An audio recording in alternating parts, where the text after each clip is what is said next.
Solve example मधलं second example 312, 313, 314, 315, 316, 317, 318, 319, 320 equal to 0.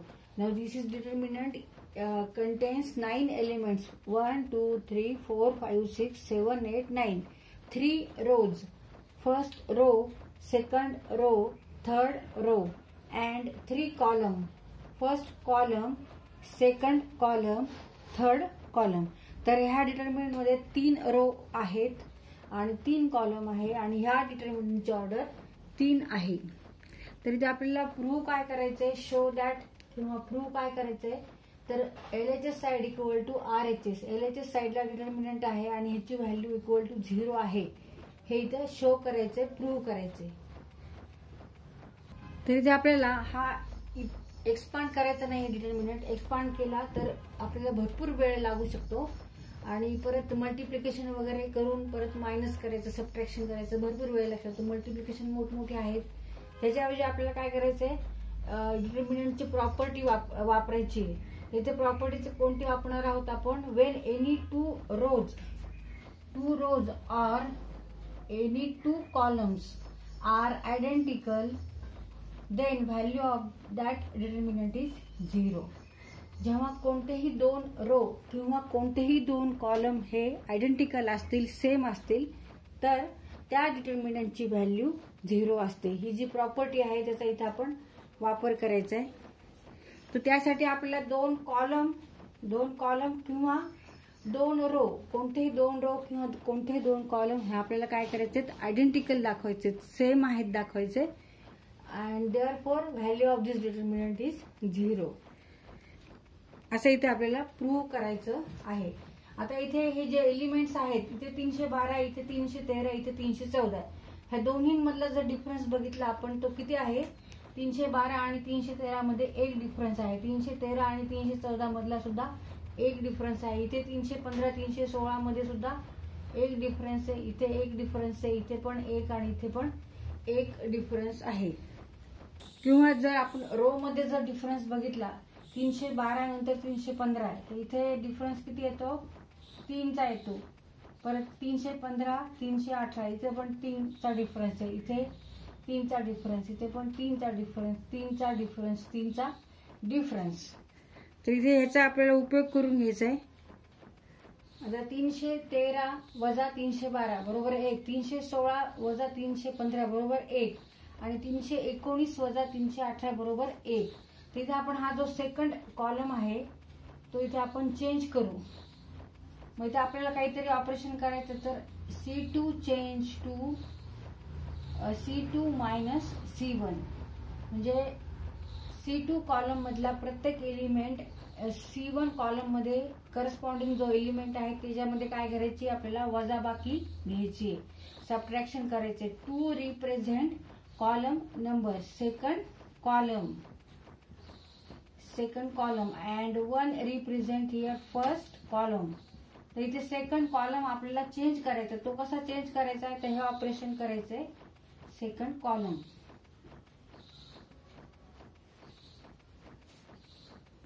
आता इथे आपण परत डिटर्मिनंट लिहून काढू, चेंज करून लिहून काढायचा आहे. म्हणजे हा कॉलम तसाच ठेवायचा, ह्याच्यामध्ये चेंज नाही. कोणत्या कॉलम मध्ये चेंज आहे, तर सेकंड कॉलम मध्ये आपल्याला चेंज करायचा आहे. 3 1 2 3 1 5 अँड 380. आता इथे आपल्याला काय ऑपरेशन करायचं, C2 minus C1 means 313 minus 312 equal to काय येणार आहे, 1. मग इथे फक्त आपण 1 लिहायचंय, 1. now 360 minus 350 1, 319 minus 318, 319 वजा 318 1. Remaining column, third column right as it is. आता इथे हा एक कॉलम सगळीकडे इथे 1 1 1 एलिमेंट आहेत. आता इथे आपण हा कॉलम चेंज करू. कसा चेंज करणार, आता इथे आपण 314 वजा 312, 314 वजा 312 बरोबर 2. 314 minus 312 equal to 2. 370 minus 315 equal to 2. 320 minus 318 equal to 2. म्हणजे आता आपल्याला कोणतं ऑपरेशन घ्यायचंय, हा चेंज करायचा आहे. C3 आपण चेंज करणार आहे. C3 टर्न और change C3 minus C1. C3 minus C1 असं आपल्याला इथे लिहावं लागेल. म्हणजे कॉलम C3 चा प्रत्येक एलिमेंट हा करस्पॉन्डिंग एलिमेंट C1 चे जे आहेत त्याच्यातून काय करायचं, इथे सबट्रॅक्ट करायचं, वजा करायचं. म्हणजे 314 वजा 312. 314 मायनस 312. 317 मायनस 315. 320 मायनस 318. आता न्यू डिटर्मिनंट तयार होणार आहे. ह्या ऑपरेशन नंतर न्यू डिटर्मिनंट तयार झाला आता इक्वल टू, हा कॉलम असाच लिहायचा, हा पण असाच लिहायचा. इथे फक्त चेंज झालेला आहे. 312, 315, 318, 1 1 1 आणि इथे 2 2 2.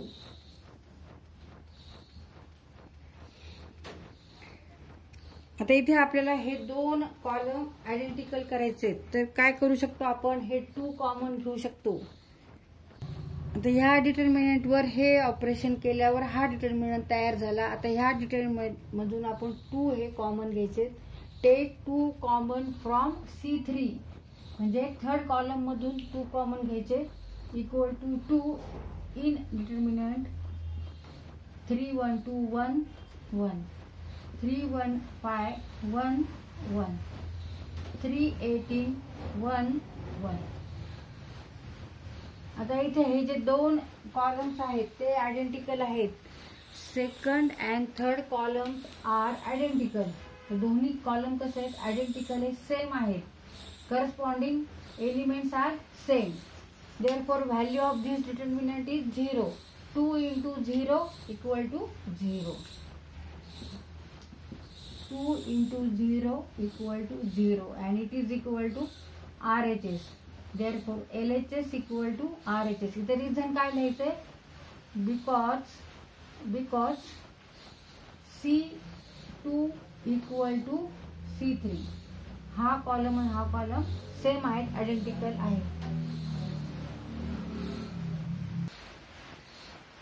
Because C2 and C3 are identical, therefore value of this determinant is 0 and 2 into 0 means 0. Therefore LHS equal to RHS.